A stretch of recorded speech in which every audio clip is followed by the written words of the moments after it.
to ang ganap namin kahapon. At napakaswerte talaga natin dahil meron ulit umorder. Kaya naman tara, samahan nyo kaming gawin natin ang aming pa-order. Pero bago yun mga mare ay samahan nyo muna akong bumili ng gagamitin para sa cake. Grabe talaga ang init sa labas kaya yan parang lukot-lukot na talaga ang mukha ko. At inisingaw ng init sa may semento habang naglalakad ako ramdam ko talaga. Bandang 10:30 na nga to ng umaga mga mare kaya nga tirik ang araw. At ito ay nakasakay na ako ng tricycle. At tignan nyo naman ay grabe talaga ang tirik ang araw kaya sobrang init.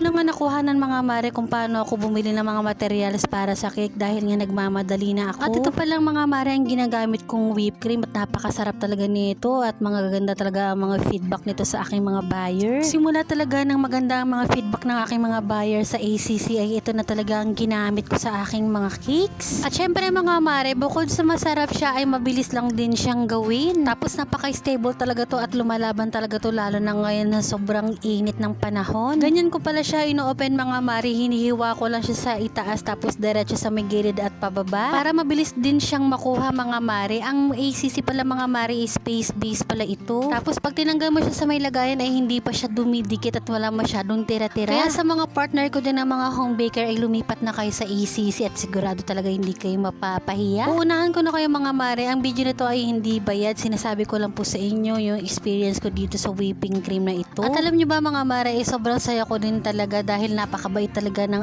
aking buyer. Dahil nagtiwala sila sa akin kahit na hindi kami nagkikita or hindi kami magkakilala ay nagtiwala pa rin sa akin mag-down. Marami rin kasi ako na-experience na mga nag-e-enquire na magda-down payment ay nagdadalawang isip. Hindi ko rin naman kasi masisisi yung ibang mga buyer or client na nagpapabook sa amin tapos hihingan ko nang doon ay ayaw magbigay dahil nga nagdududa dahil nga daw baka scammer tayo. Marami na rin kasi sila na-experience na gano'n na first or ng down payment at tapos ay binablock. Tapos ay nangihingi pa rin sa akin ng proof of evidence katulad na lang ng ID. Pero na-explain ko talaga sa buyer ko na hindi rin ako nagbibigay ng aking ID lalong-lalo na kapag isisend mo sa may messenger. So ang ginagawa ko ay na-explain ko na lang sa kanya ng maayos at ng mabuti. Binibigay ko rin sa kanya yung link ng aking FB page para makita rin niya yung mga reviews dito. Ang kagandahan talaga sa mga buyer natin na nagbibigay ng feedback or magandang experience sa ating cake, yun ang nagiging proof of evidence natin or legitimation natin para sa ating mga future buyers. So nag-start na pala tayo mag-frosting dito at ang order sa akin ng aking buyer ay Choco Moist Cake at syempre ay promo natin to na mini 2-tier. Sa totoo lang mga mare, first time ko talagang gumawa ng wedding cake. Sa tagal ko talagang gumagawa ng cake ay ito lang talaga ang kauna-unahang wedding cake na gawa ko. Yung last combo nga namin mga mare ay muntik nang hindi umorder si ma'am sa atin. Kasi nga mga mare, medyo pricey din kasi na ibigay kong sample na cake sa kanya. Para kasi sa tita niya tong pinapagawang cake. Syempre ang ginawa ko ay in-offeran ko na lang din siya ng mga promos namin at pinasok ko na lang din yung wedding cake niya sa aming pa-promo. Kasi ang gusto din naman ng tita niya ay simple lang din naman yung design. At syempre malapit lang naman din sila sa amin. Kaya ang ginawa ko ay kinausap ko ulit si ma'am at ito nga ang in-offer ko sa kanila. At yun ay naging maayos na rin yung aming usapan at nagpabook na rin sila sa amin nung gabi na yun. Sa totoo lang mga mare ay napakalaki talagang tulong nito sa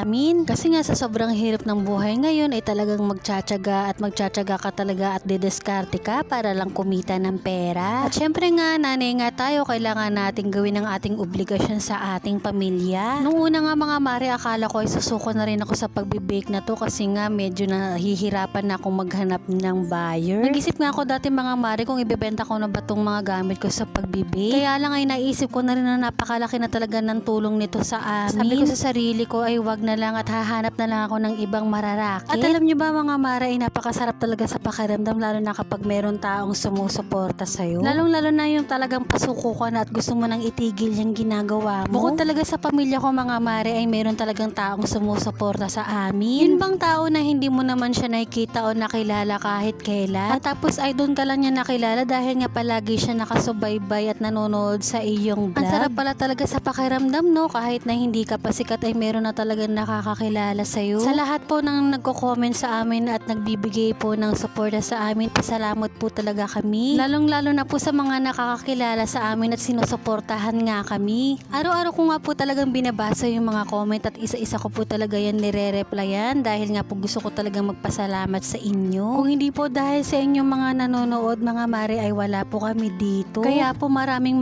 salamat sa inyo. At dito mga mare ay malapit na rin natin matapos yung ating pagde-design sa cake. At ito na pala mga mare yung resulta ng ginawa nating cake at hindi ko na pala sa inyo napakita kung paano ko nilagyan ng design dahil nga nag-full storage na naman yung ating cellphone. At nagpapasalamat pala ako sa umorder na to na si Ma'am Susie. At alam niyo ba mga mare, ay may nagbigay na naman sa ating kagabi ng blessing. Siya pa rin mga mare yung nagbibigay sa amin palagi ng ulam. Diyos ko po, napapasalamat po talaga ako sa iyo mare. God bless you mare, pati sa iyong pamilya. At kay Lord din ay nagpapasalamat din ako dahil nga lagi niya kami binibigyan ng blessing sa araw-araw. At syempre sa inyo mga mare, paano ba yan? Bukas na lang ulit. Maraming salamat sa panonood.